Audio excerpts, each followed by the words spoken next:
dia, galera do primeiro ano, bom dia. Um grande abraço a todos vocês. Hoje, quinta-feira, dia 29 de outubro, nós daremos continuidade ao assunto que foi iniciado segunda-feira, falando sobre o estudo dos polígonos, especificamente sobre os quadriláteros. Estamos, no momento, estudando os quadriláteros e dentro do assunto de quadriláteros, vamos ver hoje a classificação de um dos quadriláteros notáveis. Existem dois grandes grupos de quadriláteros notáveis, são os trapézios e os paralelogramos. Na aula de segunda-feira, quem assistiu a essa aula, quem fez a audiência da aula, sabe que eu falei sobre isso. Eu dei algumas características tanto do trapézio quanto do paralelogramo. E hoje daremos continuidade ao estudo desses quadriláteros, vendo especificamente, agora nessa primeira parte da aula, os trapézios. Então, o que nós temos aqui? Nós temos os trapézios. Eu já expliquei para vocês a definição de um trapézio. O trapézio é um quadrilátero onde apenas um par de lados formam retas paralelas. Essa é a diferença do trapézio para o paralelogramo. No paralelogramo, dois pares de lados formam retas paralelas, diferentemente do trapézio, onde apenas um par de lados formam retas paralelas. O trapézio, como um todo, tem uma classificação. Cada figura dessa representa um tipo de trapézio. Então, esse primeiro trapézio aqui é o trapézio que nós conhecemos como escaleno. No trapézio escaleno, os lados não paralelos, que é o lado AD e o lado BC, esses dois lados não são iguais, ok? Então, no trapézio escaleno, esses dois lados são diferentes. Outro detalhe, todo trapézio tem uma base maior e uma base menor. A base maior e a base menor, por definição, são sempre com medidas diferentes, tanto a base maior quanto a base menor. Agora, os lados não paralelos, no caso do trapézio escaleno, eles têm medidas diferentes. Agora, vamos ao segundo tipo. O segundo tipo aqui é o trapézio isósceles. Inclusive, para quem assistiu a aula na segunda-feira, eu comentei durante a minha explicação, a primeira explicação que eu dei sobre o trapézio, sobre o trapézio isósceles. No trapézio isósceles, os lados não paralelos são iguais. É o único trapézio onde os lados não paralelos têm a mesma medida, é no trapézio isósceles. Então, o que é que podemos considerar aqui? Quem são os lados não paralelos?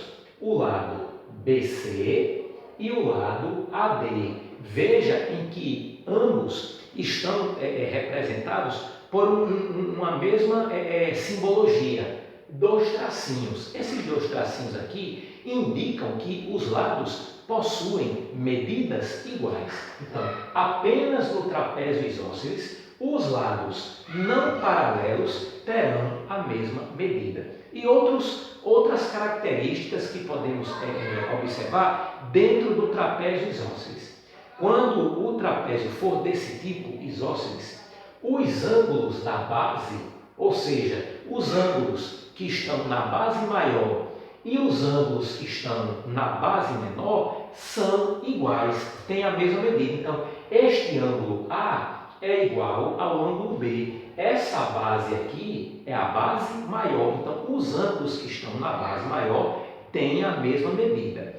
Aqui eu tenho a base menor. Os ângulos que estão na base menor também têm a mesma medida. Então, esse é igual a esse e esse é igual a esse. Mas isso só ocorre no trapézio isósceles, beleza? Vamos agora ao terceiro tipo, o trapézio retângulo. Então, como vocês podem observar aqui, por motivos óbvios, porque ele recebe esse nome de trapézio retângulo? Porque aparecem aqui ângulos retos, dois ângulos retos. E esses dois ângulos retos aqui, o lado, repare, o lado que contém esses dois ângulos retos, esse lado aqui representa a altura desse trapézio. Então, quando o trapézio for retângulo, a altura dele está representada por esse lado aqui. É o lado que contém os ângulos retos, aqueles ângulos que têm 90 graus. E claro que esse ângulo e esse ângulo aqui são, evidentemente, diferentes, ok? Para a gente concluir essa primeira parte da aula, eu anotei para vocês aqui a fórmula da área de um trapézio. Então, quando a gente quiser chegar na área da superfície de um trapézio, basta utilizar esta fórmula que vocês estão vendo aqui. Base maior mais a base menor vezes a altura, tudo dividido por 2. Então, esse B maiúsculo é a base maior, B minúsculo é a base menor. A letra H representa a altura. Então, fazendo-se esse cálculo aqui, dividindo por 2, nós vamos obter a área de um trapézio, de que tipo for. Pode ser um trapézio escaleno, um trapézio isósceles ou um trapézio retângulo. Beleza, pessoal? Então, essa foi a primeira parte da aula. Eu vou dar uma pausa para a gente entrar na segunda parte da aula, ok? Valeu!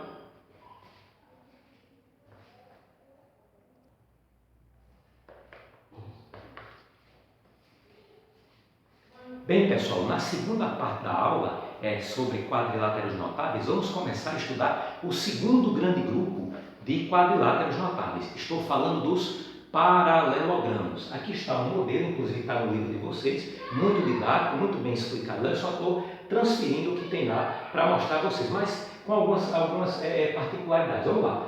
Esse é o paralelogramo. Bem, o paralelogramo, ao contrário de um trapézio, ele tem dois pares de lados que formam retas paralelas. Então, esse lado, juntamente com este lado aqui, formam duas retas paralelas. Este lado, juntamente com este lado aqui, formam também retas paralelas. Agora vamos às principais e mais importantes características de um paralelogramo. Vamos lá. Primeira característica: os lados opostos de um paralelogramo têm a mesma medida. Então, o lado AD é igual ao lado BC, porque são lados opostos. O lado AB tem a mesma medida que o lado CD, porque são lados opostos. Então, em um paralelogramo, os lados opostos têm sempre a mesma medida. Essa característica também nós vamos utilizar para os ângulos. Repare só, o paralelogramo tem 4 ângulos, é evidente, é um quadrilátero, tem 4 ângulos. O que nós podemos perceber aqui é os ângulos opostos têm a mesma medida. Então, esse ângulo aqui, o ângulo A e o ângulo C são opostos. Então, esse ângulo tem a mesma medida que esse em graus. O ângulo B está oposto ao ângulo D. Oposto ao que está de frente para o outro. Então, esses ângulos opostos têm a mesma medida. Então, no caso do paralelogramo, em qualquer paralelogramo, os ângulos opostos sempre têm a mesma medida. Agora, estas duas linhas que vocês estão vendo aqui são as diagonais de um paralelogramo. As diagonais de um paralelogramo sempre se cruzam em seu ponto médio. Então, aqui, esse ponto que eu indiquei pela letra M é o ponto médio. E isso significa o quê, pessoal? Que esse ponto está dividindo as diagonais em duas partes iguais. Então, esse pedaço é igual a esse e esta parte aqui é igual a essa. Ou seja, o ponto médio é onde as duas diagonais se cruzam, divide essas diagonais em duas partes iguais, metade e metade, ok? Essas são as principais características de um paralelogramo. Vamos dar uma pausa agora para a gente estudar os tipos de paralelogramos, ok? Só um instante.